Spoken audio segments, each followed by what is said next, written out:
Desde San José, Costa Rica, esto es Noticias Repretel, edición meridiana.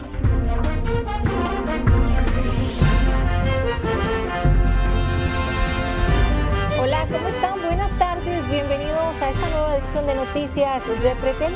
Iniciamos.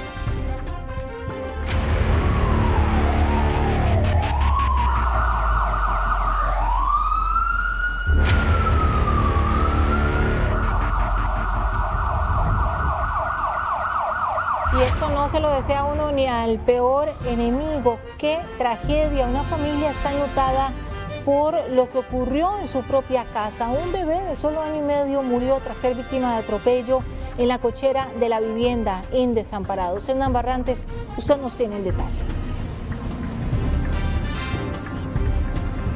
Melissa, son pocos los casos que se dan en el país, pero ya son al menos 5 desde el 2017 a la fecha, donde lamentablemente un accidente vial dentro de la propia vivienda o cerca de las afueras, pues está generando que esta familia esté sumida en un dolor indescriptible realmente, ya que mientras permanecían dentro del inmueble, de repente uno de los adultos decide sacar el vehículo que estaba en la cochera, lo pone en reversa y en ese momento golpea al pequeñín de año y medio que estaba detrás del vehículo. La persona que conducía no se percató de su presencia y este sufrió un fuerte golpe en la cabeza, y es por esto que lo trasladaron hasta el hospital, hasta la clínica más bien, Marcial Fallas, donde lamentablemente falleció. Este accidente ocurrió a la tarde del día de ayer, mientras la mayoría estaba sumido en lo que eran las fiestas electorales del país y que pues enlutan a esta familia. El hecho se da en Los Guidos, en Desamparados, y lamentablemente el pequeño muere en la clínica Marcial Fallas, hasta donde fue trasladado pese al esfuerzo de sus propios familiares y también del personal médico de esta unidad de atención. Es importante mencionar que debido a esta situación, a que es accidental, que es un pariente cercano del pequeño el que conducía el vehículo, pues no habría un proceso judicial en su contra, ya que se aplica un procedimiento especial que dejaría sin castigo, pero que ya la sola pena de haber causado la muerte del pequeño es suficiente para castigo, consideran las autoridades, y es por eso que esto no se procesaría. Es una situación verdaderamente lamentable, y es que, como les indicaba, desde el 2017 a la fecha ya son 5 los casos registrados en el país, y que donde familiares, abuelo, papá, hermano o algún primo o algún familiar muy cercano a la víctima, pues es el que causa el accidente al no percatarse de la cercanía de los niños con el vehículo que estaban conduciendo, y esto genera pues realmente una conmoción bastante fuerte dentro de la misma familia. Es importante mencionar que pues lamentablemente el año anterior se reporta al menos la muerte de 20 menores de edad con edades de 0 a 10 años, y este año ya son 2 los que han perdido la vida. Vamos a ver imágenes también de otro de los casos registrados este mismo año, donde en la cruz de Guanacaste un pequeñito de tan solo 3 meses perdió la vida en un accidente de tránsito, aparentemente por exceso de velocidad. Él fue impactado por lo que es el dispositivo de los vehículos, donde el airbag se activa y golpea al pequeño y lamentablemente le causa la muerte. Este es uno de los hechos más lamentables que se ha presentado este 2026, y esto ocurrió el 25 de enero en la Cruz, en Guanacaste. Otros casos no son tan lamentables, aunque sí pues dejan secuelas importantes. Un caso que ha conmocionado y que también ha generado pues mucha atención de las personas y en la ciudadanía en general es el ocurrido el pasado 14 de enero en el sector de Venecia de San Carlos, donde un pequeño de 2 años logra salirse de su casa en horas de la madrugada, llega hasta la calle y es atropellado por un vehículo. En este caso, el pequeño logró sobrevivir, se recupera satisfactoriamente, sin embargo presenta lesiones importantes, sobre todo en sus piernas, que sufrieron fracturas. Todo esto es parte de lo que está generándose en carretera, donde vemos cada vez más menores involucrados. En un reporte de las autoridades del Ministerio de Tránsito y de lo que es la Policía de Tránsito y el MOP, A la fecha o hasta el 29 de enero se contabilizaban 55 personas fallecidas. De ellos 4 eran del rango entre los 11 y los 20 años de edad. Así que son cada vez personas más jóvenes las que se ven involucradas en accidentes de tránsito, algunos casos involuntarios, como en este caso donde simplemente no se percataron de la presencia del pequeño detrás del vehículo. Hasta la clínica Marcial Fallas fue trasladado en un vehículo particular un niño de año y medio. Pese al esfuerzo de los médicos, fue poco lo que se pudo hacer. El pequeño permanecía en una cochera cuando uno de sus familiares encendió el vehículo y avanzó en reversa, sin percatarse que el menor estaba detrás. El niño fue impactado en su cabeza. Al momento de ser atendido, se reportó en paro cardiorrespiratorio. En esta condición fue ingresado al centro médico y falleció. La tragedia ocurrió la tarde de este domingo en Los Guidos de Desamparados. Pese a que se trata de un caso de homicidio culposo, por las circunstancias del caso, el sospechoso no sería procesado. Se infiere claramente que ya hay un daño moral, que ya hay un dolor inconmensurable producto de esa pena natural, lo cual tornaría innecesario seguir persiguiendo a ese autor. Desde el punto de vista penal, cuando ya ha sufrido el dolor que le implica considerarse autor responsable de la muerte de un niño que es parte de su núcleo familiar. Ahí es donde aplica la pena natural. En el año ya son 2 los menores de 0 a 10 años que pierden la vida en accidentes. Uno de los casos ocurrió el pasado 25 de enero en La Cruz. La víctima, un menor de 3 meses. Casos similares como el ocurrido en Los Guidos en el país son pocos. Algunos de ellos ocurrieron el 5 de abril del 2017, el 17 de febrero del 2019, otro el 15 de agosto del 2021 y el 25 de enero del 2023. No todos los percances en los que hay menores involucrados terminan en tragedia. Un ejemplo, estas imágenes registradas el 14 de enero anterior en Venecia de San Carlos. El pequeño de 2 años escapó durante la madrugada de su casa y se dio el accidente. El pequeño sufrió lesiones importantes, pero por fortuna se recupera satisfactoriamente. Casos realmente tristes, lamentables que se registran en el país, donde un simple descuido de no percatarse o no revisar los alrededores del vehículo antes de ponerlo en marcha, pues generan este tipo de tragedias, como en este caso en Los Guidos Desamparados, donde esta familia está enlutada debido a la pérdida de este pequeño de tan solo año y medio. Así que mucha precaución en casa para evitar que se den más accidentes como este.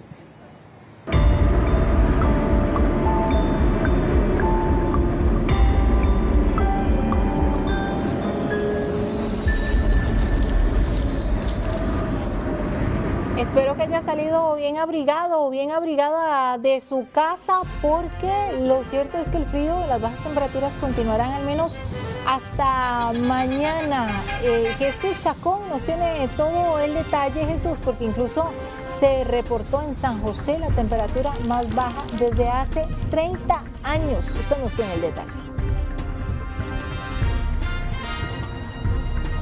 Melissa, la estación meteorológica ubicada en Barrio Aranjuez, en San José, marcó 12.2 grados, una temperatura que no era más baja de 12.4 desde hace 30 años. Desde 1996 no se presentaba, y eso ha sido producto de este empuje frío número 13, que se ha acompañado también de este frente frío que ha ingresado con masas de aire polar y ha provocado vientos bastante fuertes, pero también una temperatura muy baja en varios lugares, como ya lo veíamos en sectores de San José. Producto de este frente frío, también esas velocidades de vientos alcanzan hasta 110 kilómetros por hora, provocando que algunos lugares, algunas casas e inclusive árboles hayan sufrido algunas afectaciones. Casas que han sido destechadas en sectores de Cañas en Guanacaste, también se reportan en lugares como en Punta Arenas e inclusive en Calle Morenos en San José. Se presentó una caída de algunos objetos sobre el tendido eléctrico, entre estos también algunos techos de viviendas, y provocó afectaciones para estos vecinos durante el fin de semana. Esto ha sido, producto también de esas fuertes ráfagas de viento, producto también de algunas lloviznas que se han presentado en algunos sectores, y que esto conjugado ha terminado en afectaciones para algunos usuarios en la parte eléctrica, otros con afectaciones en sus vehículos debido a caídas de algunas ramas que se han dado en zonas costeras y que ha afectado pues a estas personas. Vamos a escuchar el testimonio de uno de estos vecinos que cuenta, bueno, la caída de un techo sobre el tendido eléctrico durante el domingo en el sector de Calle Morenos y que refleja también la afectación que mantuvieron por horas con cortes de fluido eléctrico y también afectación hacia esas viviendas tras este frente frío que actúa sobre el país. Anoche sí, anoche como es, tanto que los vecinos perdieron la electricidad por el cable que él está como es a la par y como es, y esta mañana como le digo, como por ahí de las 4 a las 7 fueron vientos muy duros.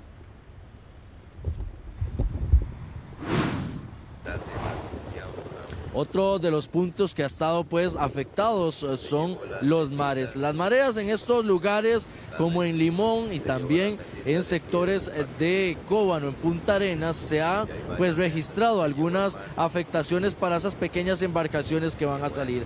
Fuertes vientos que han estado provocando también desestabilización de estas pequeñas embarcaciones, pero también la marea ha estado bastante fuerte en estos puntos, que inclusive en el sector de Manzanillo, en Limón, se reporta, bueno, pues que ha estado ingresando ya a un punto cercano a la carretera, algunas bancas, o como se les conoce popularmente como esos pollos de cemento, han sido arrastrados por el mar. Eso producto de este empuje frío que ha estado pues desde el fin de semana, desde el sábado, y que tendría o perdería su efecto hasta el miércoles, y que ha sido parte también de lo que ha reflejado y la afectación que ha estado presentando el país durante estos últimos días. Ráfagas de viento, temperaturas más bajas y noches y madrugadas más frías es lo que se espera durante este lunes, para que ya el martes comience a bajar un poco lo que es la intensidad. Sin embargo, lo que han manifestado algunos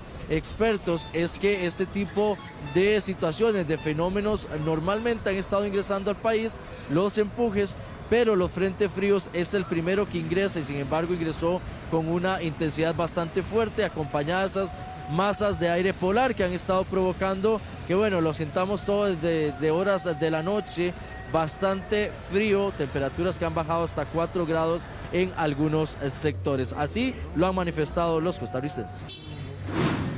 Muy frío, ha estado muy frío y también ha estado como garuando, entonces sí se siente bastante el cambio de clima. Demasiado frío, ya tenemos varios días de estar con este tiempo bastante frío, y eso que bueno, uno anda así abrigadito, pero esos que andan en la calle, ¿cómo cree que amanecen y todos enfermos? Yo vivo en San Miguel de Desamparados y ahí se han despegado varios techos. Sí, ha sido demasiado fuerte este viento. Y yo pues hace bastante frío, más que yo vivo en Moravia. Y en Moravia ahí como estamos cerca de ese aire acondicionado del surqué, entonces sí ha estado fuerte. Se han caído árboles ahí en la iglesia de al lado atrás, se cayeron unas ramas de la iglesia de los árboles. Y en mi casa a la par una gente que le destechó y le quebró el tubo del agua potable.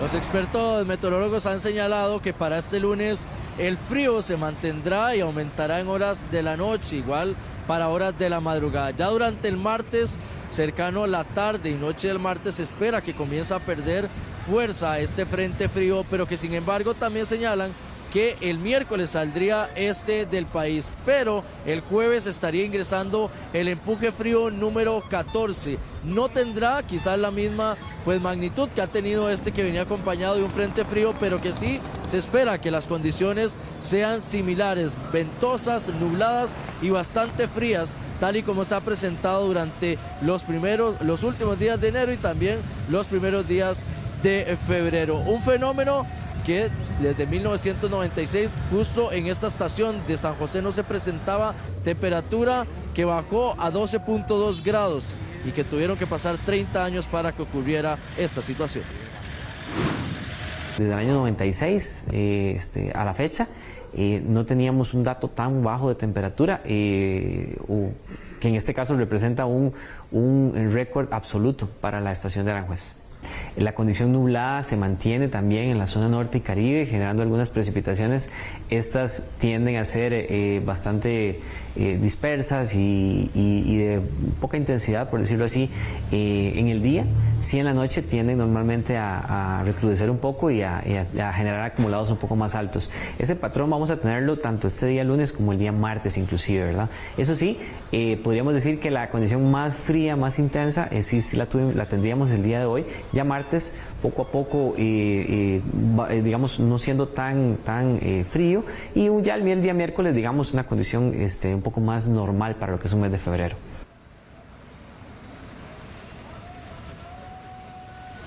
Sin duda, los expertos en meteorología y también los rescatistas hacen el llamado a las personas a mantener mucha precaución debido a que los vientos con estas intensidades fuertes se estaría presentando durante los próximos días y que podría provocar lo mismo que ha estado generando en algunas zonas del país, destechos de viviendas y caídas de árboles, por lo que hacen el llamado a tener mucha precaución y prudencia a la hora también de conducir en las carreteras por caída de objetos como ramas que se pueden dar en estos puntos. Empuje 14 que entraría a partir del jueves y que estaría provocando una sensación muy fría y también ventosa, como se ha estado presentando con este empuje frío que continúa situado sobre el país.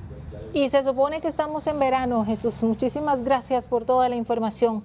Una pareja de adultos mayores, uno de ellos con una discapacidad auditiva y problemas del corazón, se quedaron sin su casa, esto en Grecia, cuando un incendio acabó con la vivienda y el apartamento de uno de sus hijos, todo mientras dormían. Gustavo Díaz está en el lugar y nos tiene todo el detalle. Gustavo. Melissa, mientras millones de costarricenses estábamos conociendo los resultados de las elecciones presidenciales, ya eran cerca de las 11 de la noche y una pareja de adultos mayores vivió momentos de terror.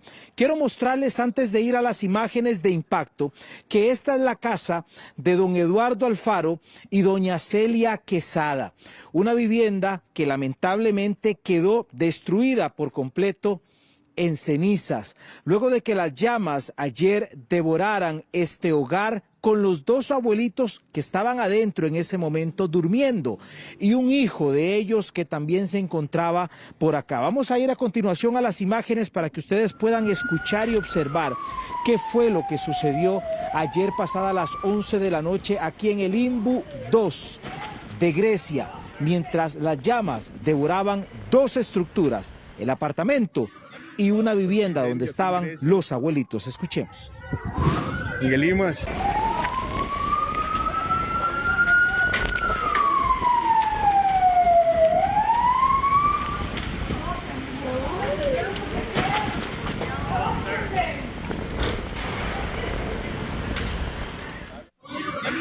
Fuerte incendio aquí en Grecia. Miguel Limas. Ya se está pasando para las otras casas.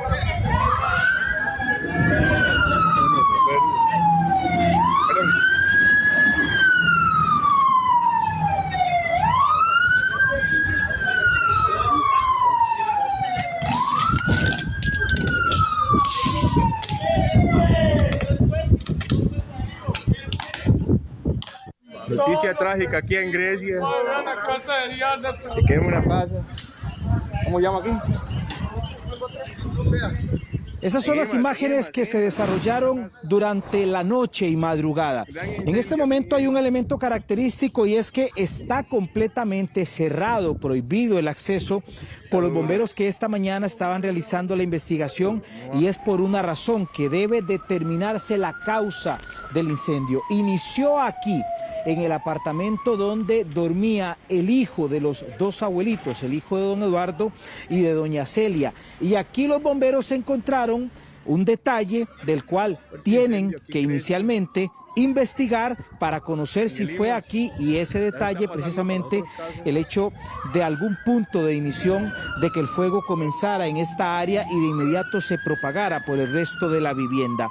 Murieron 2 perritos y un gato en este incendio. Don Hugo es uno de los vecinos que inicialmente le ayudó a estos abuelitos a salir de su vivienda mientras el fuego estaba ya desarrollado por completo al interior y la vida de ellos se encontraba en riesgo. Vamos a escuchar a continuación lo que nos comentó Don Hugo.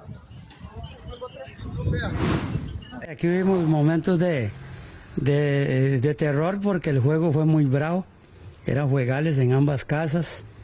La ayuda de los bomberos que fueron de mucha distancia, tanto de Naranjo como de Sarchí vinieron, porque los de Grecia entiendo que estaban ocupados. Y sí, fue muy desesperante el fuego ayer. Era fuegales por todos lados. Creíamos que se iba a ir toda esta cuadra, todo este cuadrante, creíamos que se iba a ir. Sí, aquí tuvimos que, este carro que estaba ahí, tuvimos que tirarlo para atrás, los adultos ya, y entiendo que el señor no oye. Entonces le hacíamos señas, pero no salía. Y tuvimos que, entre otros muchachos, sacarlo y a la señora. Y ahí desgraciadamente unos perritos fueron los que murieron.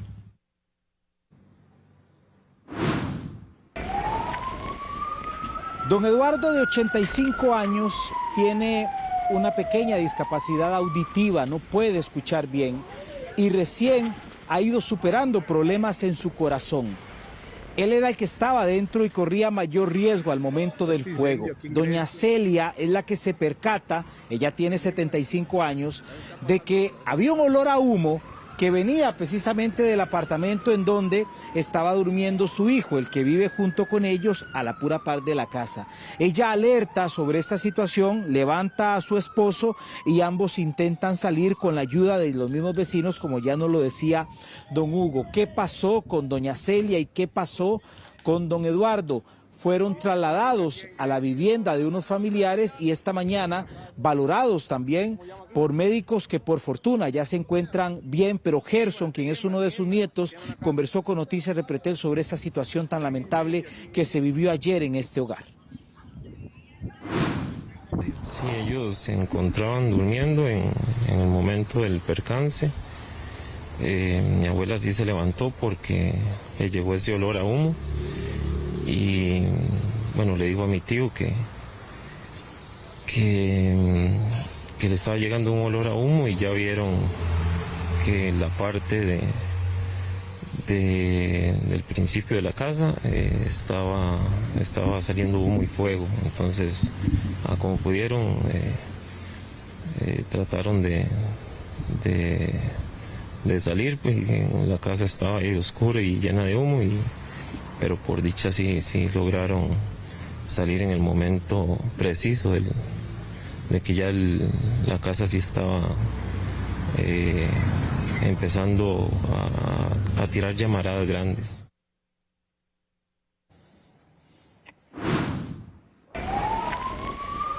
De hecho que por este portón fue que ayudaron a los 2 abuelitos y a su hijo a salir.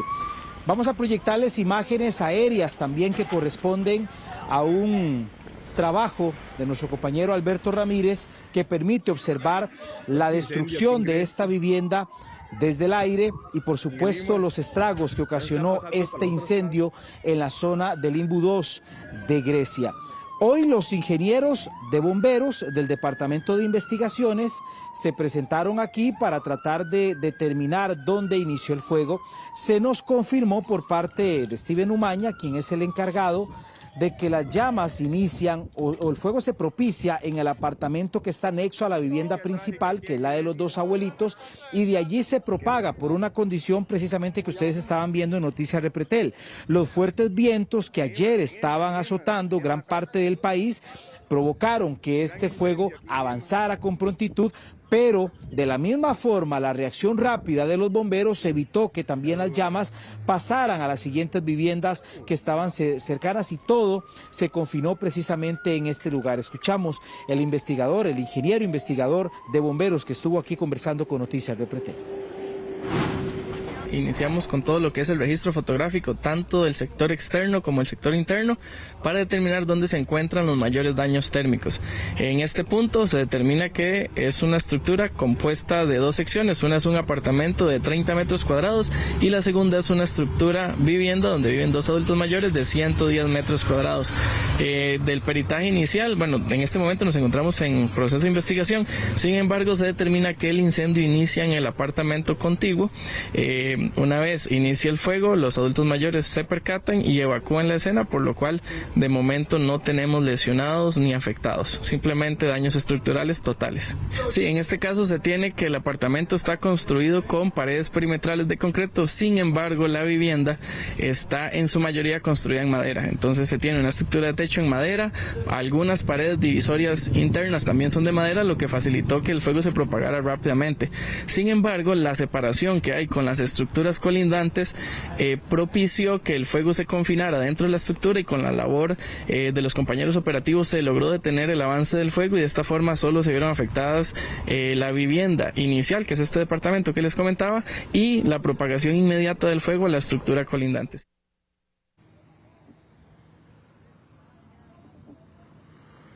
Vamos a hacer otro repaso por incidentes que atendieron los bomberos el día de ayer. El ente de Noticias Repretel se desplazó hasta San Rafael de Heredia. Los fuertes vientos también protagonizaron un fuego bastante rápido en su propagación para que acabara con dos estructuras, cada una de ellas de más de 100 metros cuadrados de construcción. Cada una de ellas albergaba al menos a 10 personas.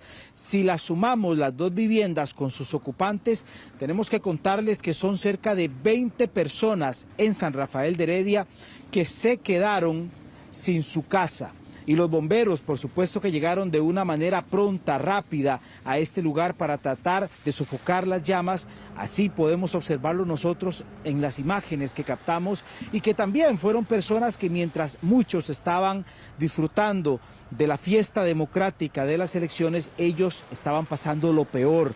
Y es quedarse sin su casa, quedarse sin nada, y que esto es parte de los 93 incendios estructurales que contabilizamos en nuestro país hasta la tarde de ayer. Por supuesto que con este también ya van acercándose en un promedio de 3 incendios estructurales por día a los 100 eventos durante este año 2026. Don Mauricio, jefe de batallón de bomberos, estuvo presente en este incidente de Heredia y nos amplía sobre esto también.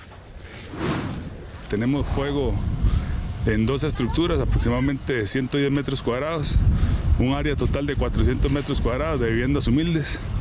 Se realiza una estrategia agresiva al fuego para evitar la propagación del mismo, ya que por el factor del viento el fuego se está propagando considerablemente hacia las viviendas aledañas, por lo cual se hace de ataque agresivo y se corta la propagación del mismo. De momento no tenemos el origen del incendio. Dos familias son afectadas en el lugar, 10 miembros, ambas familias.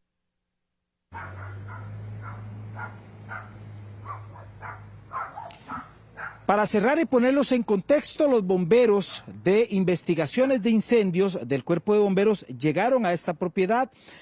Tratan de iniciar con una investigación, determinan que pudo haber sido una circunstancia que iniciara por un fuego que en su momento arrancó siendo provocado por alguna chispa, alguna chinga de cigarro o algún material acelerante. Ellos cierran la casa hasta que ya los propietarios no vengan nuevamente con los ingenieros para ya determinar las causas iniciales que se dieron en este lamentable hecho. Personas que se quedan hoy sin su techo, adultos mayores en este caso.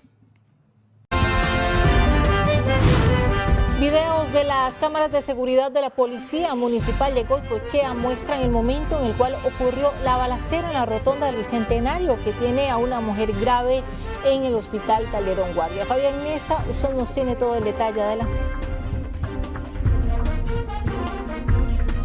Es muy importante indicar, por ejemplo, que estos videos revelan la hora exacta en que se da esta persecución con tiroteo, porque eso fue lo que ocurrió. Se da entre las 6:36 de la mañana y las 6:39 de la mañana del pasado sábado. Y se observa muy bien en las imágenes que captan una gran cantidad de cámaras de videovigilancia de la municipalidad de Goicoechea que salen del centro comercial del pueblo, un pick-up blanco, y lo sigue un automóvil marca Audi. Esto es lo que ocurre durante varios o cientos de kilómetros, cuadras, hasta la rotonda del Bicentenario. Se observa incluso que en algunos de los momentos de la persecución entre los vehículos pueden ocasionar algunas colisiones debido a los movimientos bruscos que hacen con el vehículo. Llegan a la rotonda del Bicentenario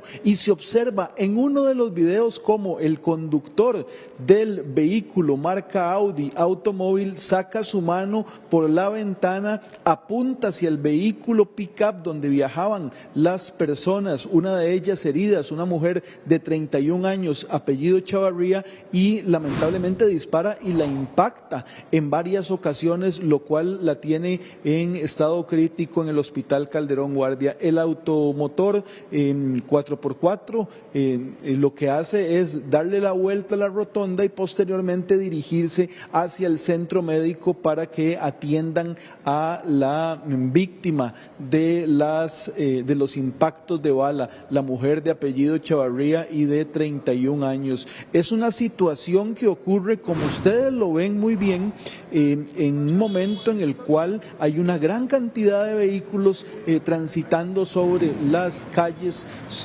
de Goicoechea, y también algo importante, hay peatones. Es más, muchos indican que es un milagro que no hubiesen víctimas colaterales por la hora, por la gran cantidad de vehículos en los cuales están transitando a esa hora. Me acompaña el jefe de la Policía Municipal de este cantón de San José, don Roy Díaz, que vamos a conversar con él acerca de lo que ocurrió en la rotonda del Bicentenario, no solamente por la gravedad de los hechos, don Roy, sino también por el momento en el cual se da esta balacera. No estamos hablando de la madrugada, no estamos hablando de la noche, ni siquiera de la tarde, y podemos decirlo así, el milagro es que no se den víctimas colaterales por cómo se observa en estos videos de las cámaras de videovigilancia lo que ocurrió el pasado sábado.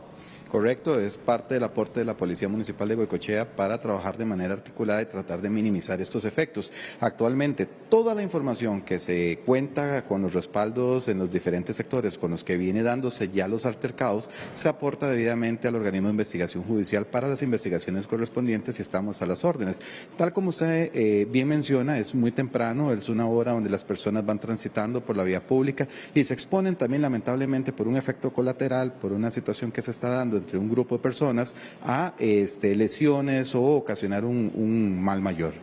Algo importante, don Roy, es que el moderno equipo que ustedes tienen, los sistemas de videovigilancia, pueden captar la placa de los vehículos, pueden captar esos números para que las autoridades judiciales puedan dar con estos sospechosos. El sistema de bioprotección ha venido a dar bastantes resultados positivos en esta línea. Efectivamente, se identifican los vehículos desde varios sectores donde vienen ya dándose la situación que se están enfrentando entre ellos. Las cámaras ubicadas de manera estratégica permiten dar una amplia gama de visión sobre la seguridad de lo que vienen dando, inclusive pasan al frente de un centro educativo. Afortunadamente era muy temprano y menos personas en la vía pública. Algo importante también que podemos hablar, don Roy, es al tratarse de un sábado, un fin de semana, usted me dice que el tránsito de vehículos de personas que van hacia centros turísticos, por ejemplo, hacia centros de recreo a esa hora en nuestra capital. Sí, es terrible, lamentablemente la situación que se da pues es una hora muy temprana, o sea, ya no lo vemos solamente en la noche, un feriado, un fin de semana, pues ya es una situación que se viene dando y es donde venimos trabajando de manera muy fuerte para tratar de minimizar estos estos impactos en la ciudadanía de personas que tal vez vienen transitando de otro lugar y van para zonas turísticas. Queremos que nuestro país esté más seguro y también aportar debidamente con el sistema de bioprotección y la respuesta policial que se está dando para afrontar este tipo de situaciones que de verdad nos tensa a todos los costarricenses. Bueno, es también un mensaje este tipo de videos, este tipo de cámaras que ustedes tienen ubicadas en el cantón para decirle a la delincuencia que los están vigilando, que los están viendo y que no vengan a Goicoechea a realizar este tipo también de delitos. Ese es el objetivo principal. Realmente la inversión que se está haciendo en tecnología, un cuerpo policial que hace este tipo de intervención de manera oportuna, va también a procurar invertir de mejor manera, ¿verdad?, durante las 24 horas y en ubicaciones estratégicas, ese aporte en seguridad para que también las personas sepan que este no es el lugar correcto, y también en otros cantones que están invirtiendo muy fuertemente, y venimos a potenciar y a trabajar de la mano principalmente con los investigadores y tratar de resolver este tipo de situaciones que sean en vía pública. Vamos a pedirle a nuestros compañeros si podemos ver el momento en el cual el sujeto saca su mano de la ventana del vehículo. Tenemos que decirlo así, va conduciendo con la mano derecha y con la otra mano, con la izquierda, evidentemente, detona en varias ocasiones. Incluso hay una imagen que tenemos, que ustedes graban, en la cual se ve donde impacta parte de la rotonda, una parte donde se ve que sale como decir tierra, ¿verdad? Esto, un polvorín, efectivamente. Esto también hace ver a la ciudadanía más bien que son situaciones que ocurren por personas inexpertas, por personas que tienen un arma de fuego y que lamentablemente pueden producir esos efectos colaterales en la sociedad y en las personas que van pasando por ahí. Es muy importante también recalcar que la ciudadanía, por favor, mantenga la calma y reporte debidamente al 911 o a la policía municipal más cercana, ya que contamos con estos elementos y permite una rápida acción, interacción y comunicar con los demás cuerpos, llámese fuerza pública o demás, para tratar de localizar a estas personas y darle un seguimiento más oportuno.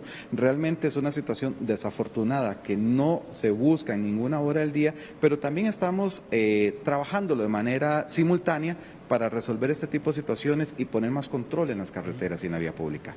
También, don Roy, la articulación que existe, fuerza pública, policía municipal, OIJ, porque inmediatamente que ocurre eso ya ustedes tenían o ya coordinaron con las autoridades judiciales para que ellos tengan estos videos, para que los estén revisando, para que estén captando las placas inclusive y poder dar con los sujetos lo más pronto posible.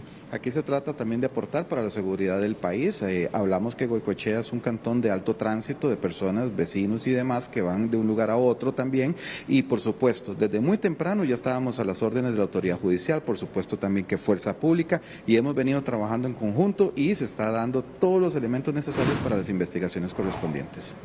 Hay que decirlo así, don Roy, en este momento en ciertas partes de nuestro país parece que no hay una hora segura para transitar, parece que no hay un día seguro para transitar, y esto evidentemente hace que tengamos que hacerle un llamado a los ciudadanos de ciertos consejos que se les pueden dar a la hora de enfrentarse con una situación como la que estamos viendo que ocurrió en este cantón.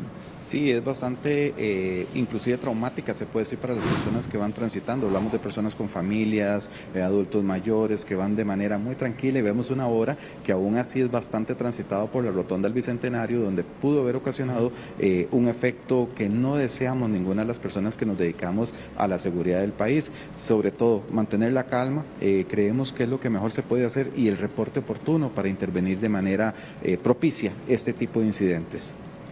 ¿Usted considera, ya para terminar nada más, que se debe reforzar tanto a las policías municipales con los otros cuerpos de seguridad y también tener lo que muchos, incluso los hemos escuchado en los últimos meses, de un centro de monitoreo unificado prácticamente a nivel del GAM para que estas situaciones se puedan controlar de la manera más eficaz y sobre todo persuadir a los delincuentes de que no cometan este tipo de actos? Es un valor agregado también en materia de seguridad que los municipios principalmente están aportando. Hemos venido dándole un soporte al sistema de bioprotección. Acá, como bien apuntas, estamos tratando de hacerlo de manera regional, unificar toda la información y brindar también estudios, inteligencia y aportes necesarios para tratar de prevenir este tipo de situaciones y maximizar el recurso que tenemos. Le agradecemos mucho al jefe de la Policía Municipal de Goicoechea, don Roy Díaz, que nos brinda estas declaraciones. Lo más importante yo considero aquí, además del llamado que hay que hacerle a los ciudadanos para que tengan cuidado a cualquier hora del día y en cualquier parte de nuestro país, también es, el trabajo que se está haciendo en materia de videovigilancia para evitar este tipo de situaciones. Y lo más importante es que el organismo de investigación judicial ya tiene estos videos y están detrás de las personas responsables de este prácticamente atentado armado que se dio en la rotonda del Bicentenario. Fabián, muchísimas gracias por toda la información. Por supuesto, seguiremos al tanto de este caso. Y las colisiones fueron la principal causa de muerte en carretera durante este fin de semana. Eric Meléndez nos amplía.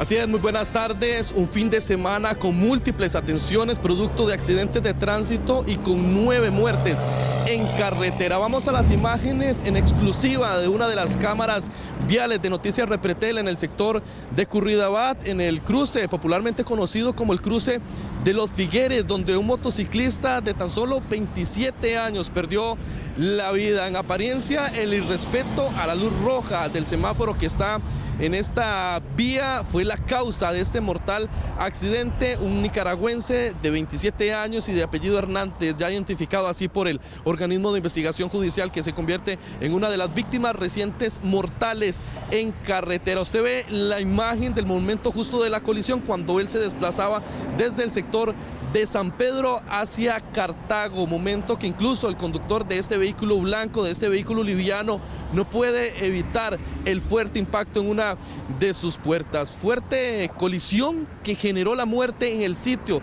de este joven de tan solo 27 años. Escuchamos a continuación lo que indicó uno de los testigos que caminaba por este sector y que habló con Noticias Repretel. Efectivamente, eso de las 8:40 de la mañana se escucha un golpe bastante fuerte, en el cual pues sí se delata en el vehículo, pues él hace el alto y una vez que se pone el semáforo en verde, el vehículo hace su salida y la motocicleta efectivamente se salta el alto y se da el desenlace tan triste, ¿verdad?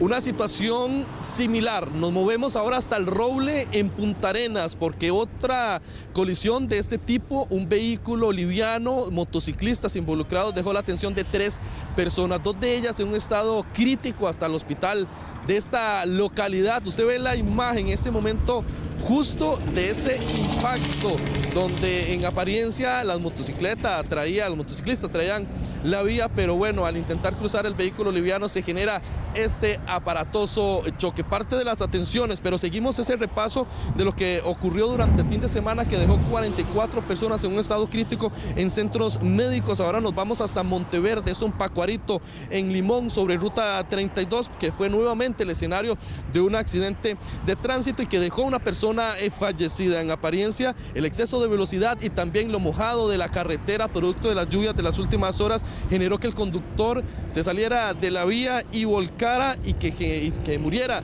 en el sitio. Cruz Roja lo atiende, bomberos también, pero bueno, fallece en el sitio. Otra de las atenciones, nos vamos ahora hasta Tucurrique, porque hay un adulto mayor de 75 años, murió tras sufrir un aparatoso vuelco. Él viajaba en un cuadraciclo y cuando, por razones que ahora no se tienen claras y que investiga tanto la Policía de Tránsito como el OIJ, vuelca y muere en el sitio. Entre los hechos más recientes, esta madrugada en Jacó, también un peatón que estaba circulando en vía pública se cae en la carretera y es atropellado por un vehículo que pasaba en ese momento. Se da la fuga y también ahora las autoridades buscan dar con el responsable de esta muerte en el sector del Pacífico de nuestro país. En Ojancha, que se atiende otro percance donde lamentablemente otra persona muere. Vamos a escuchar a continuación lo que indica Luis Rodríguez de Cruz Roja Costarricense referente a las atenciones de este fin de semana.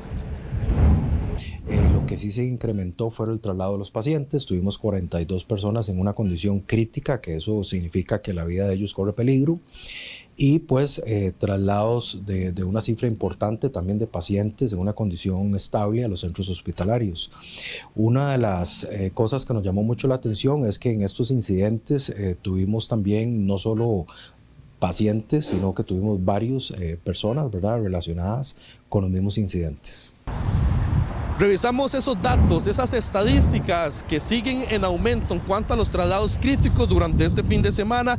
2 de estas personas que fueron llevadas a centros médicos producto de un atropello, 32 por una colisión, la mayor causa de accidentes de tránsito, y 10 producto de un vuelco. Ahora vamos a los fallecidos en el sitio. De las 9 víctimas mortales atendidas, todas fueron en el lugar de la atención, 1 por un atropello, 6 por una colisión y 2 producto de un vuelco, y que según la Cruz Roja Costarricense este es uno de los fines de semana, incluso terminando el mes de enero, dando inicio a febrero, donde mayor atención, traslados críticos de pacientes dejaron los percances en carretera.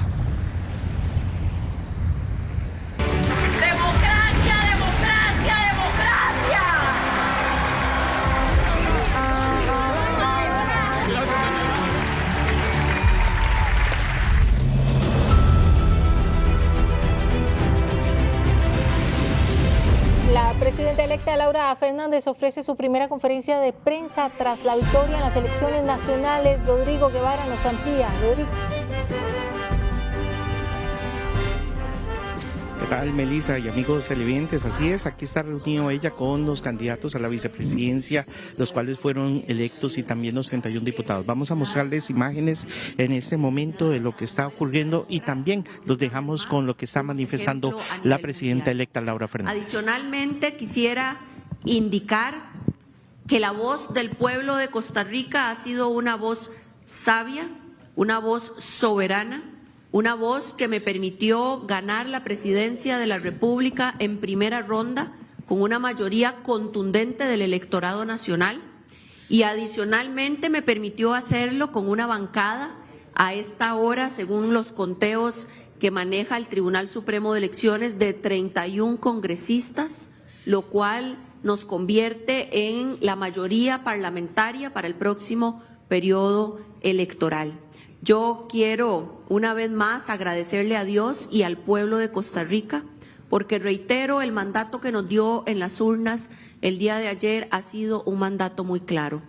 Yo quiero una vez más decirlo con toda claridad: mi lealtad absoluta es con el pueblo de Costa Rica, que me dio el apoyo y la confianza para tomar las riendas de nuestro país a partir del próximo mes de mayo.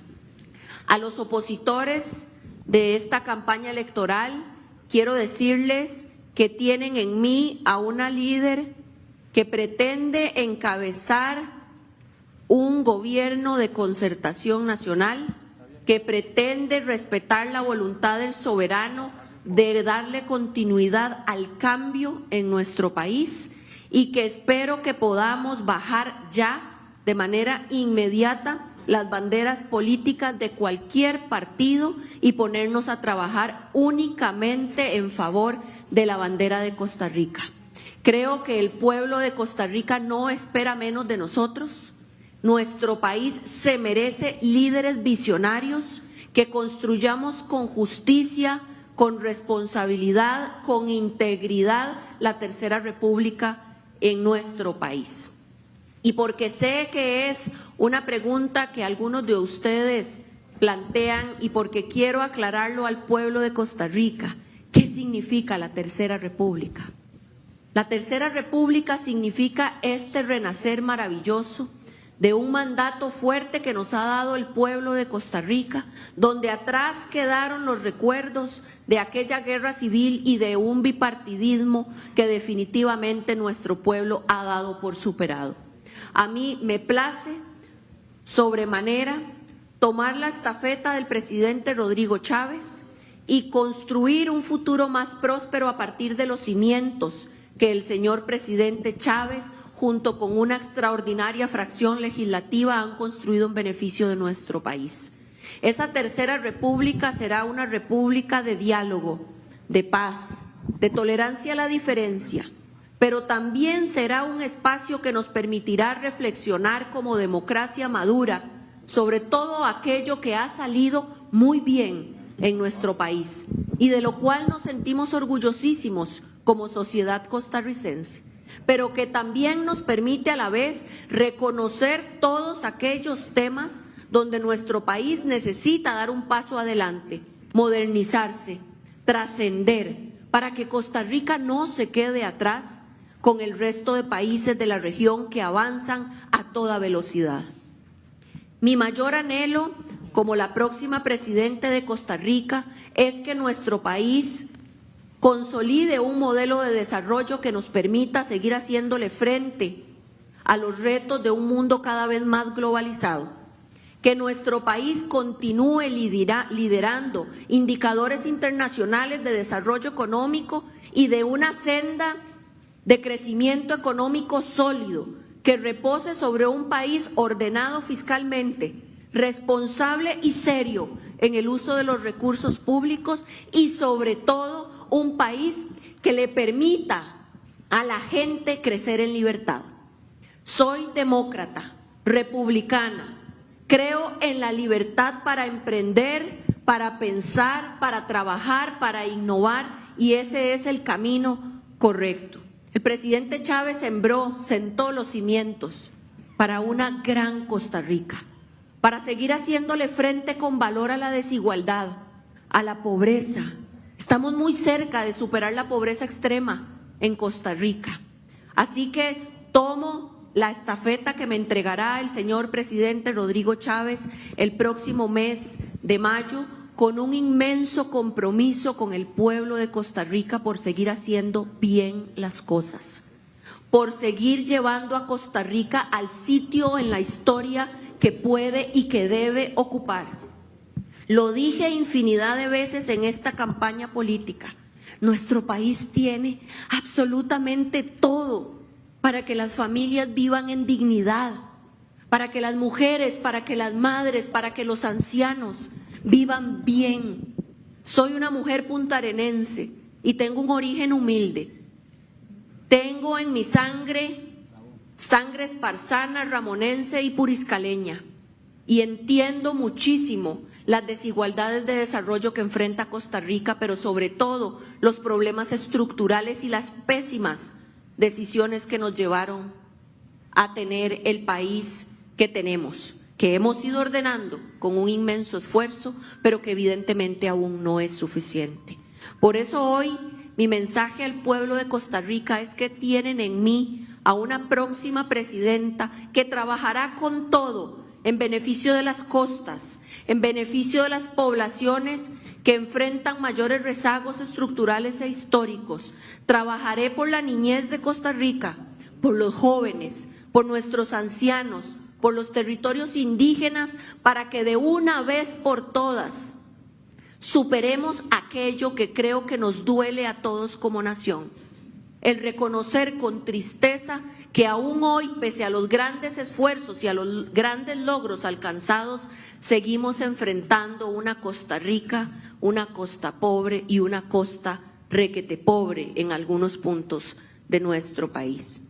Así que, costarricenses, miro el futuro con gran alegría, con gran entusiasmo, deposito mi confianza en Dios que se nos va a acompañar en cada día y en cada minuto del próximo gobierno. Iniciaré una transición muy ordenada con el señor presidente de la República. No tengo curva de aprendizaje alguna y muy por el contrario, mi mayor anhelo es seguir sirviendo al pueblo de Costa Rica con honestidad, con rectitud, haciendo bien las cosas y generándole a nuestro país resultados.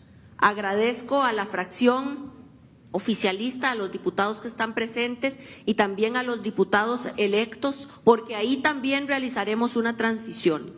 Vamos a aprovechar los meses que le quedan a esta Asamblea Legislativa para avanzar en la presentación de algunos proyectos de ley que no se han podido avanzar en esta administración en virtud de que, como ustedes bien saben, este gobierno cuenta con solo 8 de 57 diputados, algo muy diferente para lo que se avecina en nuestro país. Así que aprovecharemos cada minuto que tengamos al servicio de nuestro país y reitero mi deseo genuino de que a quienes fueron opositores en la campaña política hoy se sumen con valentía y antepongan el interés público de nuestra patria bendita antes de cualquier revanchismo o antes de cualquier cálculo político. Costa Rica nos necesita, que viva nuestra democracia, que viva Costa Rica. Muy buenas tardes a todos. 12:57 de la tarde, tenían ustedes en vivo las palabras de la presidenta electa Laura Fernández, quien dio un mensaje reiterado a la oposición y que espera que se puedan bajar las banderas de los partidos políticos y trabajar por la bandera de Costa Rica. También habló sobre el significado de la Tercera República que queda detrás de la guerra civil y el bipartidismo. Habló sobre un diálogo de paz y también trabajar por las diferentes Costa Ricas que existen, la Costa Rica, la Costa Pobre y la Costa Requete Bien. Muchísimas gracias a Rodrigo por toda la información. Y bueno, escuchábamos a la presidenta electa, don Randall, buenas tardes, pero ella también conversó con nosotros aquí en Noticias Repretel, específicamente con usted esta mañana. Así es, Melissa, muy buenas tardes a usted, por supuesto, y a toda nuestra audiencia, porque hoy muy temprano, cerca de las 7 de la mañana, la presidenta electa de la República nos visitó aquí en Noticias Repretel, que le habíamos solicitado una entrevista donde dijo cosas a mi gusto y creo que a gusto de ustedes, porque se ha viralizado parte de esa entrevista y muchos medios de comunicación han hecho eco de algunas declaraciones que a nosotros por lo menos nos impactaron respecto a la parte noticiosa, lo noticioso que se vuelve cada una de las declaraciones de doña Laura Fernández, la presidenta número 50 en nuestro país. De hecho, iniciemos con una parte de sus declaraciones. Le pregunté esta mañana cuántos de sus contendientes electorales la habían felicitado y la respuesta es reveladora. Presidenta, ayer me llamó la atención a mí que cuando empezamos a ver el orden lógico de discursos aceptando la derrota, que digamos por la diferencia era muy rápido después de los resultados, me llamó la atención que las primeras candidaturas que lo hicieron no le enviaron directamente un mensaje de felicitación en el discurso. Y yo dije, bueno, es en el discurso porque realmente no sabemos si alguno la llamó, si alguno le mandó un mensaje.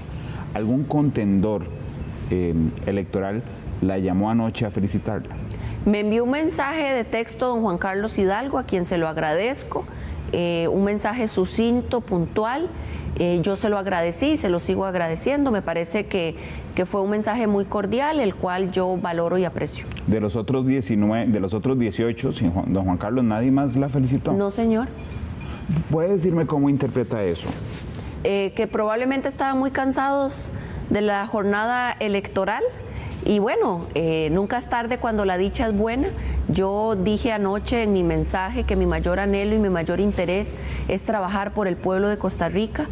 Confío en Dios, en que los partidos políticos que son fuerzas opositoras van a bajar las banderas ya la campaña terminó. Ahora lo único que debe importarnos es hacer bien las cosas por Costa Rica.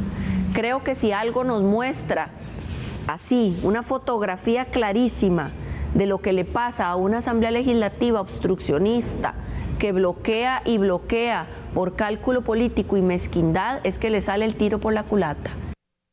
Esas declaraciones no las escogimos de primero por morbo, de alguna manera para saber quién había escrito o no le había escrito o llamado a la presidenta electa doña Laura Fernández, sino porque tiene repercusión directa en algo que nos dijo después y que acaba de hecho de repetir en la conferencia de prensa, y es el espíritu negociador con el que dice arrancar su administración. Y por otro lado, también el pueblo, que es sabio, me dio ese instrumento legislativo de 31 diputados, que si bien es cierto, no son suficientes para hacer cambios de 38 votos, como usted lo decía, sí es un número muy importante que nos permite conversar, dialogar, construir acuerdos, que estamos muy cerca de esos 38. Adicionalmente hay muchos cambios que se pueden realizar con 29 diputados, usted y yo lo sabemos, y eso también es muy positivo. Claro, tiene control del directorio si gusta, tiene control de las comisiones si gusta, sí, señor. Tiene control de las comisiones plenas. Sí, señor. Si gusta, también. Las investigadoras, ajá, todas, puede tener todas. Por cierto, me estoy adelantando 3 meses, pero ya pensó si van a mover, por ejemplo, que el directorio sea completamente oficialista? Pues es algo que aún no he decidido. Creo que queda mucho tiempo de aquí a que llegue ese momento. Sé que me estoy adelantando. Se está adelantando usted un montón y apenas estamos a horas de haber recibido los resultados. Sin embargo, lo que yo quiero que al pueblo de Costa Rica le quede muy claro es que yo tomaré las riendas de Costa Rica con mucha sabiduría, rogándole a Dios discernimiento, donde siempre voy a procurar construir esos consensos con el Partido Liberación Nacional, con el Partido Frente Amplio, con la coalición Agenda Ciudadana, con el Partido Unidad Social Cristiana, donde mi principal llamado es que ojalá dejemos hasta de llamarnos partidos y nos llamemos un grupo de congresistas valientes, poderosos, que se van a sumar conmigo, entusiasmados, valorados, a construir las cosas que este país necesita. Costa Rica vale demasiado la pena como para que la Asamblea Legislativa siga posponiendo la toma de decisiones. Este país necesita aprobar leyes vitales para que la gente viva mejor.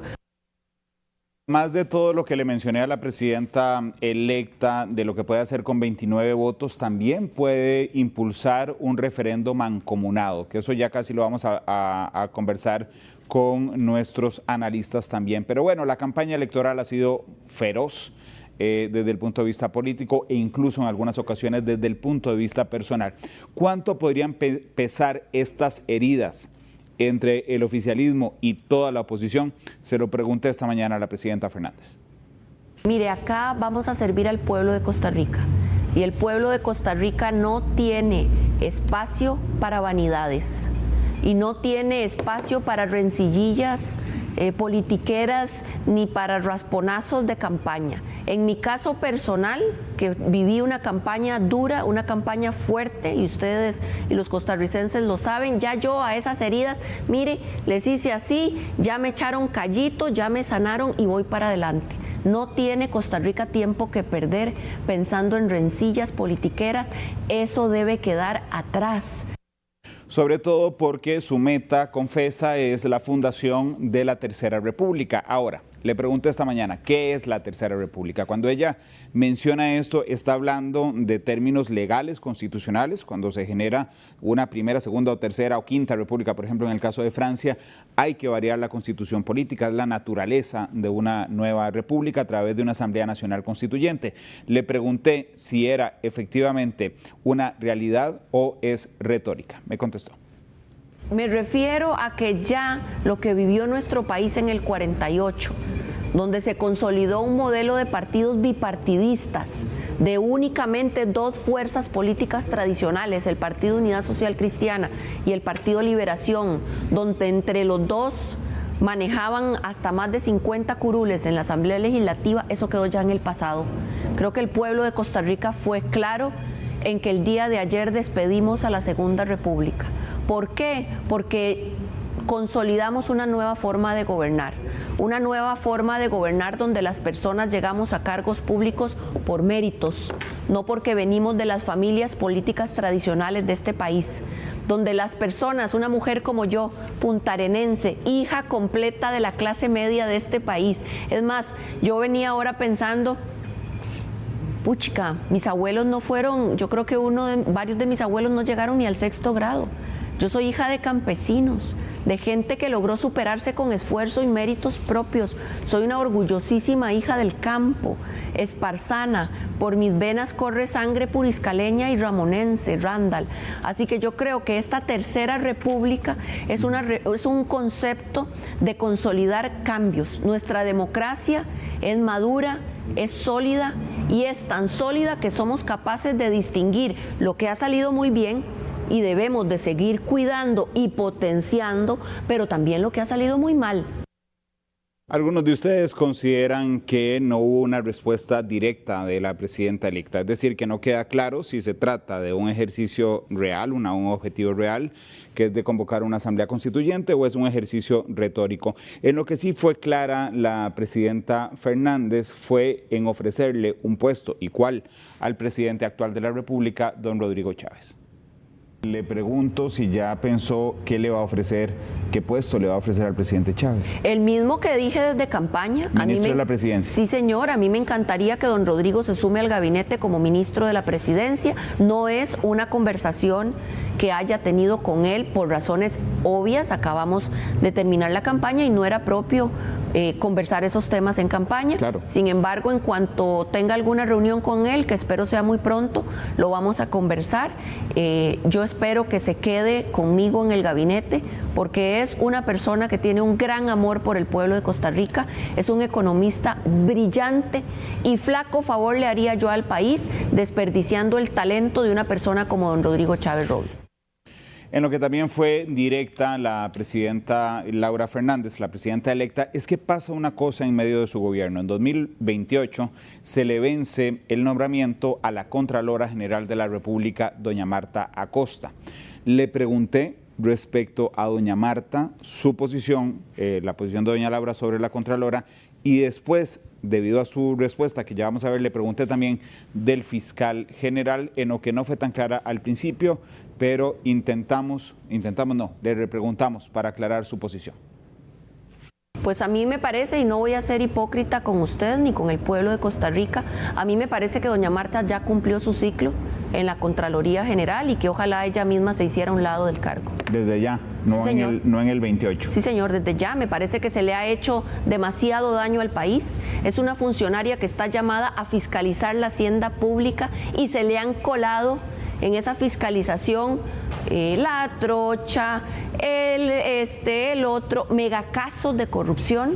Así que a mí me parece que debería de tomar conciencia de esos resultados tan pobres que ha obtenido al frente de esa institución y hacerle un favor a Costa Rica y darle espacio a perfiles más frescos que puedan venir de una manera objetiva, responsable, a fiscalizar la hacienda pública, a ser rigurosa con el uso del dinero público, porque yo estoy 100% a favor de eso, pero sin bloquear el desarrollo de este país y sin creerse coadministrador de los temas nacionales. Presidenta, si yo titulo al mediodía que la presidente Fernández le pide a la Contralora General hacerse a un lado, ¿estoy en lo correcto? Eso es lo que estoy interpretando. Sí, señor. Agregamos a alguien más, le pregunto, ¿podría planteárselo al fiscal general, por ejemplo, usted? Bueno, yo creo que esa reflexión que yo he puesto sobre su mesa es válida para todos los funcionarios públicos. Yo creo que la gente debe siempre autoexaminarse, evaluarse. Es una pena que no hayan leyes que les obligue a rendir cuentas al pueblo de Costa Rica, pero si hay un funcionario público que no sirve, que no está generando resultados, que consume recursos públicos y que más bien su trabajo entorpece el desarrollo, yo creo que debería de hacerse un autoexamen y hacerse un lado. Tal vez a usted le parezca que su respuesta fue muy obvia, pero discúlpeme que se lo pregunte diferente. ¿Usted le pediría también al fiscal general directamente, igual que se lo acaba de pedir a doña Marta, que se haga a un lado? Bueno, los nombramientos del fiscal general no dependen del presidente de la República. Ni la Contraloría, pero usted se lo acaba de pedir. Yo no voy a ser tampoco hipócrita. He sido muy crítica del rol del fiscal general, quien ha instrumentalizado su cargo para fines políticos. No me cabe duda de que el fiscal general ha actuado no necesariamente en beneficio de los intereses de la mayoría del pueblo de Costa Rica, pero bueno, ya lo juzgará Dios, el pueblo de Costa Rica y ojalá también el Poder Judicial. ¿Hasta dónde alcanza la continuidad? El presidente Chávez, por supuesto, tiene su gabinete completo, bueno, casi completo, no tiene ministro de la presidencia ni ministra de la presidencia. Y entonces le pregunté a doña Laura si esta continuidad significa repetir el mismo gabinete. Sí, está usted en lo cierto, estoy pensando en eso. Yo soy una persona muy ejecutiva, muy de resultados, que no asumiré la silla presidencial para calentarla. Muy por el contrario, voy a asumir la silla presidencial para trabajar sin descanso en beneficio de este país y me pienso rodear de los mejores perfiles. En el gabinete hay personas muy valiosas a las cuales a mí me gustaría conservar. Pero a todos los cargos les haré una evaluación rigurosa de resultados, de proyectos y un alineamiento estratégico con mi estilo de trabajo. Si hay algún perfil bueno que desea mantenerse, porque también yo entiendo el desgaste propio de los diferentes cargos, claro. Pues enhorabuena, pero también creo que es importante renovar algunos puestos. Entonces no será una renovación íntegra. No, señor. No será una renovación íntegra. Me parece que sí hay gente ahí muy valiosa, muy buena, que si desea continuar, a mí me encantaría que continúen. Y finalmente, ¿saben qué le permite 29 votos a doña Laura Fernández? Aprobar los planes, los proyectos de seguridad que dice esta administración que son urgentes. Se lo planteé esta mañana. ¿Ha pensado en cuáles son las más urgentes que impulsará doña Laura? Sí, señor. Yo quiero llevar adelante una reforma en el Código Procesal Penal, en el Código Procesal Penal Juvenil para endurecer esas penas. También quiero revisar las normas que regulan las ejecuciones condicionadas de la pena. Eso para mí es muy importante. También creo que hay que aprobar una nueva ley de gestión del sistema penitenciario nacional, porque de momento intervienen demasiadas manos en eso y se nos convirtió en un sistema que le da más privilegios a los privados de libertad que a las víctimas y a las familias de las víctimas. Eso también hay que revisarlo. Randall, el crimen organizado y el narcotráfico ya no se comporta igual que antes y nuestro país tiene que aplicar una mano dura para recuperar la justicia en el país. Si no, podemos convertirnos en un paraíso de la impunidad, donde la gente que comete delitos no recibe sanciones o recibe sanciones muy blandas en comparación con el daño que causaron. Así que eso para mí va a ser una prioridad en el próximo gobierno. 1:13. Estas son parte, Melissa, de las respuestas que nos brindaba esta mañana la Presidenta de la República, donde me parece a mí por lo menos que deja muchas noticias. Una entrevista muy reveladora, la verdad. Así es, más que la conferencia que acaba de tener. Mucho más, efectivamente. Pero le decía ahora al inicio que hay muchas cosas que puede hacer la Presidenta con 29 votos en la Asamblea Legislativa y tiene 31, que es lo que hemos sostenido desde ayer. Ya por supuesto algunos medios han rectificado una información mal técnicamente que brindaron ayer, son 31 los que tiene hasta el momento, así es que voy a ir con nuestros analistas. Adelante. Bien, y aquí nos acompaña en el set de Noticias Repretel, doña Katia Benavides, don Sergio Araya, ¿cómo están? Muy buenas tardes, don Randall. Desvelados todos, don Sergio. Así es, prácticamente no hemos dormido ni un minuto, pero aquí seguimos al pie del cañón. Pero bueno, es una vez cada 4 años, o 2 veces si hubiera segunda ronda, pero esta vez ya va a ser una vez. Bueno, de la conversación de ayer ya puede hacer planes, don Randall, para Semana Santa. Y usted también, doña Katia. ¿Qué le parece no solo el triunfo de doña Laura, sino... Yo tiendo a ponerle más atención al día siguiente cuando está más frío todo y no se los come, por supuesto, la emoción de un escenario a reventar. ¿Qué le parece el triunfo de doña Laura y las declaraciones posteriores, doña Katia? Bueno, lo primero que tengo que indicar es que celebro la participación que llevaron ayer a las urnas. El país se vistió de fiesta y efectivamente yo apostaba a ese 30% de abstencionismo y lo pegué.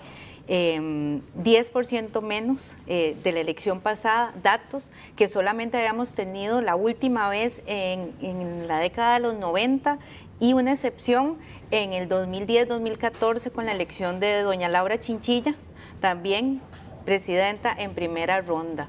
Y esto viene a señalar, ¿verdad?, que la gente se motivó. En teoría política dicen que la polarización aumenta la participación. Eso habría que verlo un poquito más adelante, ya cuando tengamos los datos para poder desagregarlos y ver también dónde se enfocaron esas participaciones y dónde hubo esos cambios que son relevantes.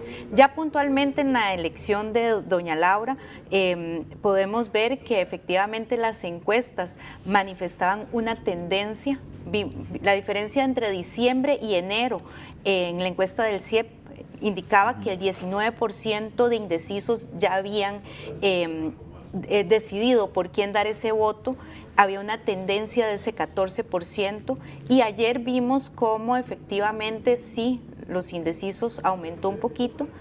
Nos sorprendió el porcentaje de don Álvaro Ramos, porque fue una tendencia más exponencial en relación a lo que venían marcando las encuestas, pero si nos vamos al caso de doña Claudia y de don Ariel, están dentro de los datos, dentro del margen de error que nos daba la encuesta del CIEP. Segunda mujer, que se llama Laura además, politóloga las dos, desde un punto de vista muy técnico, como ella lo propuso en campaña, ahora en la conferencia de prensa indicaba que no va a llegar a aprender, que entonces esto lo que nos va a demostrar es que la curva de aprendizaje va a ser menor, que yo la celebro para la construcción de la política pública. Vemos y esperamos que la agenda que presenten para el primer periodo de sesiones extraordinarias, que es a partir del 1 de mayo, en el caso de ella el 8, por asumir hasta el 8 de mayo, sea robusta en temas importantes que no se han podido avanzar por esta conformación que tiene de la Asamblea Legislativa, pero también voy a plantear desde hoy, don Randall, que si la curva de aprendizaje es baja, entonces lo que llamamos luna de miel también va a ser un poquito más corta. Bueno, habrá que ver si la oposición sí tiene esa curva de aprendizaje en la Asamblea Legislativa. Pero bueno, Sergio, me llamó la atención, ahora pidiéndote la opinión respecto al triunfo de doña Laura, que revisamos esta mañana los 20 cantones con menor índice de desarrollo social en nuestro país. En esos 20 cantones ganó doña Laura y ganó, digamos, con diferencias todavía más amplias que la nacional. ¿Qué claves te explican el triunfo de doña Laura? Bueno, varias. Resumiría, digamos, lo que ella ayer señaló en su discurso de aceptación de la victoria, de que ella reivindicaría ser la representante de esos que el presidente Chávez ya había definido como los nadies, que un poco tienen que ver con los temas de desarrollo humano, ¿verdad? Y de las poblaciones que se han sentido históricamente excluidas del bienestar, del beneficio que ha generado el Estado Social de Derecho costarricense. Evidentemente, hoy lo volvió a señalar, ya no tan, digamos, simbólicamente, pero refirió a que ella es una digna representante, dice, del sentir de los habitantes de las costas y de todos estos territorios que, repito, están mayoritariamente poblados por gente en situación socioeconómica vulnerable, comprometida. Ese me parece que es un factor, pero por supuesto el factor fundamental es que ella logró, y creo que ese es su gran mérito, transferir una muy buena parte de la popularidad del presidente a movilización electoral, que era la gran incógnita que teníamos la mayoría de los que hacemos análisis de la coyuntura, de la realidad política. Porque el análisis comparado nos demuestra que eso es la excepción que confirma la regla. Lo usual es que no se da esa transferencia. Se dio en México recientemente y ahora lo estamos viendo acá en Costa Rica, pero lo usual no es eso. Entonces, creo que la campaña de doña Laura evidentemente se centró claramente en ese tema de expresarse como la clara continuidad del presidente, como una especie de prolongación de lo que es el presidente, solo que en versión, digamos, mujer, inclusive, y se lo reiteró usted, Randall, en la entrevista, pretendiendo incorporar al referente de este movimiento, como lo es el actual presidente, en su gabinete, y nada menos que una posición determinante, como es el del Ministerio de la Presidencia, que si bien en el esquema formal nuestro no es así concebido, en la práctica puede llegar a ser una suerte de jefe de gabinete, aunque es un régimen presidencialista, pero una suerte de primer ministro ad hoc. Entonces es muy interesante, no es cualquier puesto el que le estaría ofreciendo. Entonces creo que eso fue fundamental para que doña Laura pues lograse esta victoria en prácticamente 6 de las 7 provincias y creo que como en 60 o más de los 84 cantones que actualmente tiene el país. 64, si no me equivoco. 64. Sí. Y además, Laura Fernández es la segunda presidenta más joven de la Segunda República después de Carlos Alvarado. La primera de la tercera, diría ella. La primera de la tercera. Hoy también me dijo. Sí, lo vi en la mañana. Pero bueno, estoy esperando. Realmente es una pregunta genuina. Quiero saber si es retórica o si hay un impulso, porque minutos antes le había dado declaraciones a Radio Monumental y le había dicho a Febe Cruz, la directora de Noticias Monumental, que digamos no descarta impulsar una Asamblea Nacional Constituyente, pero que no estaba en sus planes en ese momento. Katia, hay algo que me dijiste en la entrevista de ayer que a mí, lo confieso, me ha dado vuelta las últimas 24 horas. De hecho, lo usé con ella hoy en la mañana, que es el continuismo del cambio, porque efectivamente le roba, digamos, la esperanza a... el leitmotiv a la oposición, y ella dice, no, vamos a ver, aquí la esperanza del cambio soy yo. ¿De cuál cambio? Del que continúa, que eso pareciera una contradicción, del que continúa del gobierno de Rodrigo Chávez, y pareciera que lo logró concentrando, insisto, las poblaciones más vulnerables y también las costas.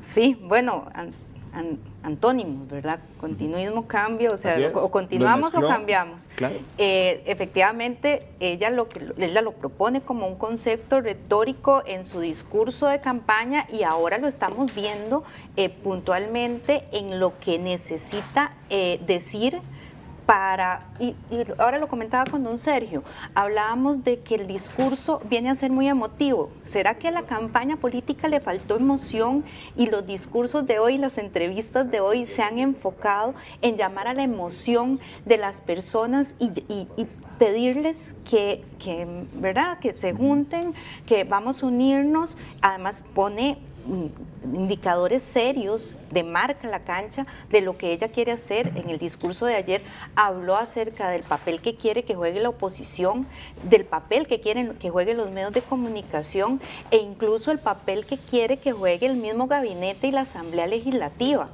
Ahorita don Sergio hablaba acerca de ese papel que puede jugar don Rodrigo Chávez en la conformación de la Asamblea, en la acción más bien de la Asamblea Legislativa, pero también vemos que puede ser una figura que le va a traer pros y contras. En realidad el presidente le puede dar ese sinónimo de continuidad, ¿verdad? Donde la transferencia del capital político, que lo vimos reflejado, ¿verdad? Como lo dijo don Sergio ahora, normalmente la transferencia de la popularidad no es automática, el reto era que fuese y que se diera en las urnas y se dio. Pero también puede sumar el tema de la experiencia del conocimiento del aparato estatal y el mensaje de fuerza política que puede tener una figura como Rodrigo Chávez dentro del gabinete. Pero entonces vamos a los desafíos donde podría venir con el tema del cambio, que es el riesgo de ese liderazgo paralelo, ¿verdad? Un presidente en la sombra o dos presidentes, hasta dónde vamos a llegar con eso, ¿verdad? Puede darse un choque de estilos donde el perfil de ella es un poco más técnico y estructurado, el de don Rodrigo más confrontativo y personalista, y eso hay que tomarlo en cuenta. Hay un costo político externo que no podemos evitar. Ayer ella logra un poco más de 1.100.000 votos, pero tenemos por el otro lado casi también 1 millón de votos que no votaron por ella, y esto hay que sumarlo para poder para continuar con el cambio, ¿verdad? Volvemos a los conceptos y la responsabilidad compartida que pueden tener las dos figuras dentro de este análisis que estamos haciendo. Pero la gente lo cree, por más de 1 millón de personas lo creen, porque en primera instancia le dan la oportunidad hace 4 años a Rodrigo Chávez de hacer cambios sin mayoría legislativa, es decir, muy prudentes. Ahora dice la gente, bueno, no, démosle el chance a doña Laura y agreguémosle un elemento más, démosle una mayoría simple en el Congreso. ¿Ok?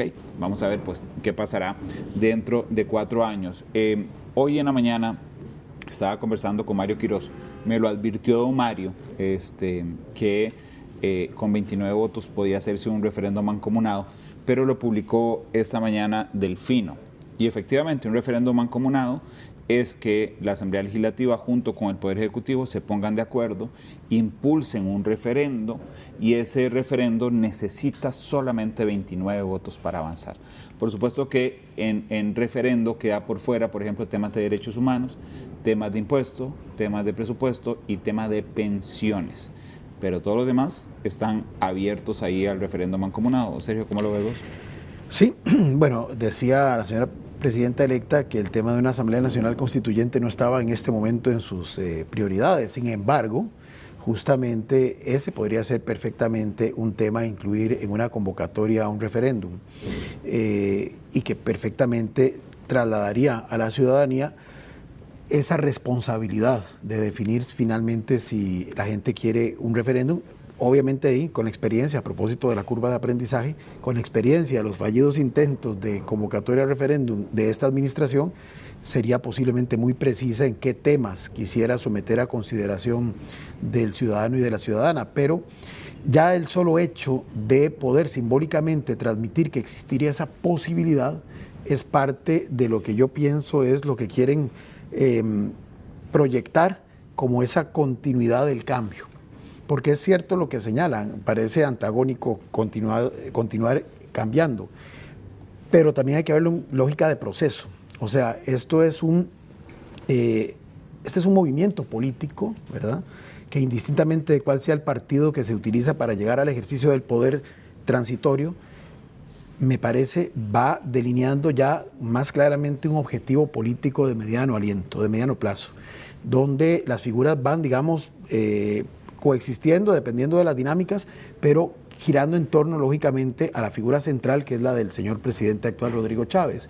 Entonces, en ese contexto, la posibilidad de ir planteando las bases de lo que podría ser, ya no una retórica muy bonita de lo que sería esa tercera república, pensando en términos de armonía, de dejar atrás el pasado, sino ya ahí en lo que preguntabas hace un rato, de cuál es ese diseño institucional, jurídico que tendría esa nueva república en ciernes, la posibilidad de hacerlo a través de convocatoria, referéndum, perfectamente es una herramienta posible que además va en la línea discursiva, esperanzadora, que ha transmitido de que a esos nadies, como los llaman ellos, les están dando un protagonismo especial que otrora no tenían. Claro, porque para ellos es todo.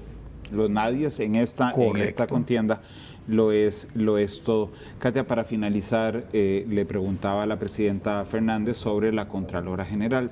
Yo admito, uno tiene un objetivo cuando hace una entrevista, y yo no pensé que fuera tan directa como lo fue esta mañana, diciéndome, no, que se quite del camino. No es vinculante, por supuesto, porque el Poder Ejecutivo no puede pedirle a la Contralora que se vaya, pero hay que reconocer que tiene un peso de mandato muy popular, abriendo espacio y anunciándole además a la Contralora que dentro de 2 años, cuando tenga que decidir si se reelige o no, pues será una lucha compleja en el Congreso. ¿Qué te parece eso? Sí, efectivamente, el nombramiento de la señora Contralora es hasta el 2028. Sabemos que la Contraloría es un órgano auxiliar de la Asamblea Legislativa, responde a los señores y las señoras diputadas, pero también ahora tienen 31 votos, ¿verdad? Y se trae un mensaje importante y le está solicitando que se separe para poder empezar a avanzar con estos cambios de nombramientos, ¿verdad? Así como ustedes también hablaron de la figura del fiscal general, que no es un nombramiento que depende del Poder Ejecutivo, sino de la Corte Plena. El nombramiento del Contralor o Contralora es de otro poder de la República, que es de la Asamblea Legislativa.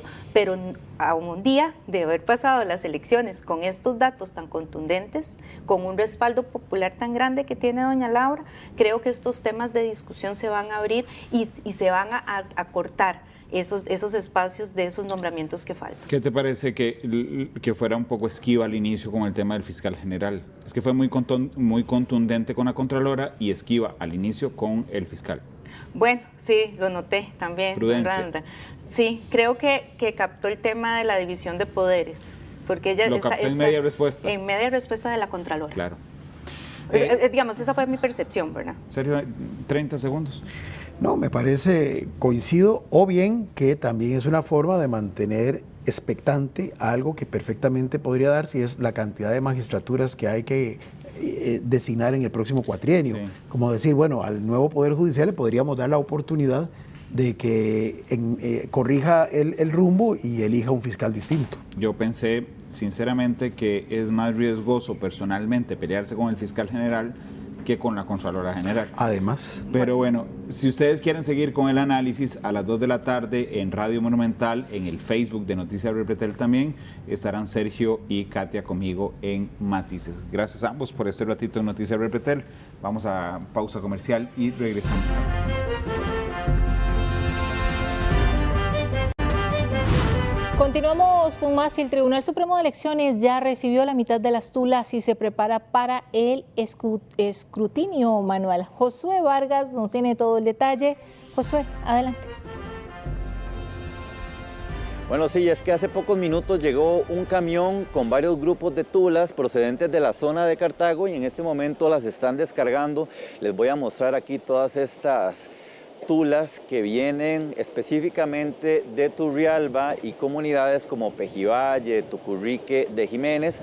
Fueron cargadas hoy en la mañana y hasta ahora están siendo aquí depositadas en el Tribunal Supremo de Elecciones. Aquí van en esta banda hacia adentro, en donde posteriormente serán contabilizadas. Todas estas tulas vienen desde sus respectivas juntas receptoras, cada una trae papeletas, actas, padrón electoral, entre otros documentos de suma importancia. Aproximadamente ya han llegado unas 3.500 tulas en las últimas horas, lo que equivale a la mitad del total, son alrededor de 7.100 y se espera que en las próximas horas y el martes lleguen las tulas procedentes de las zonas más alejadas del país, Guanacaste, Punta Arenas y hasta la isla del Coco, que llegaría en los próximos días aquí al Tribunal Supremo de Elecciones, mientras que hace unos cuantos minutos se publicó el último corte con los resultados. Por esas bandas ingresan las tulas con el material electoral a las oficinas del Tribunal Supremo de Elecciones. Adentro son ordenadas y clasificadas para posteriormente iniciar el proceso de conteo. La mayoría de las tulas recibidas hasta ahora provienen de la GAM y periferias. En el caso de Punta Arenas, Limón y Guanacaste, el material aún viene en camino. De la noche, ¿verdad? Se comenzó la recepción de tulas, alrededor de la medianoche comenzó a llegar un poquito más, ¿verdad? Ya ahora, antitos de las 6 de la mañana, se cerró con un 50% de 50.3, ¿verdad? De lo que es el material, aproximadamente unas 3.500 tulas.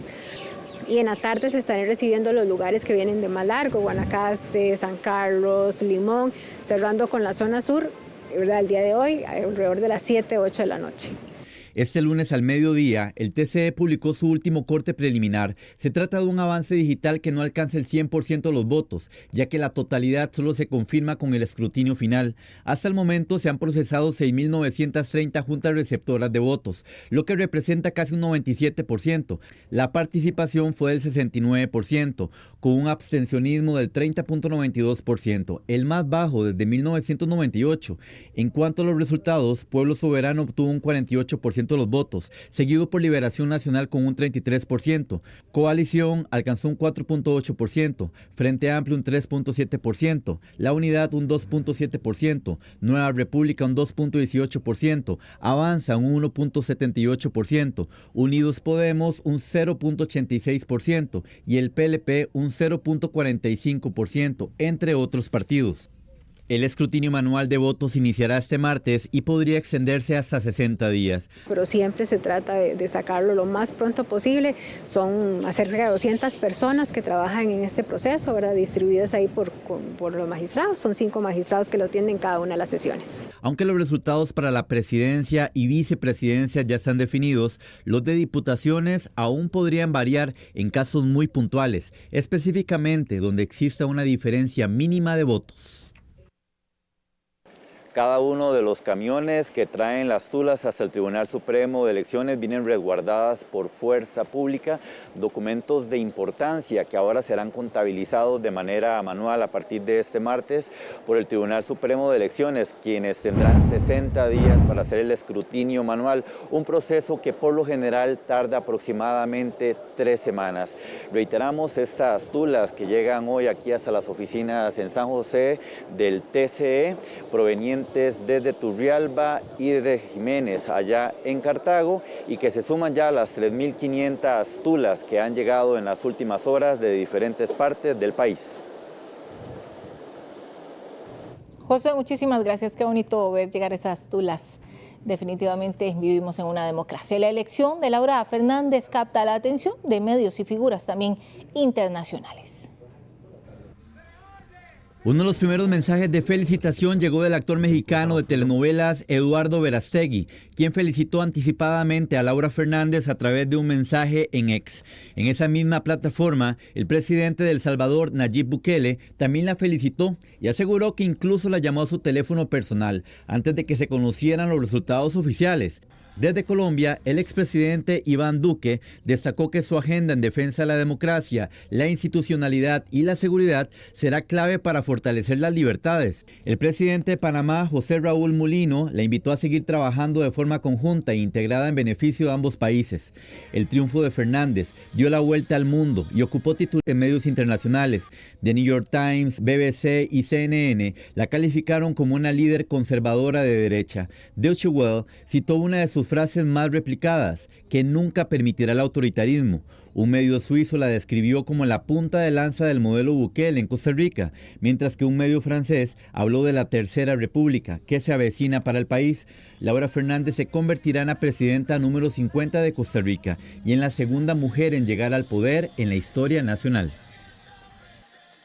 Aprovecha en oferta Durex de Lanco, el único anticorrosivo que seca en 15 minutos. Presenta el pronóstico del tiempo. Los expertos recomiendan Lanco.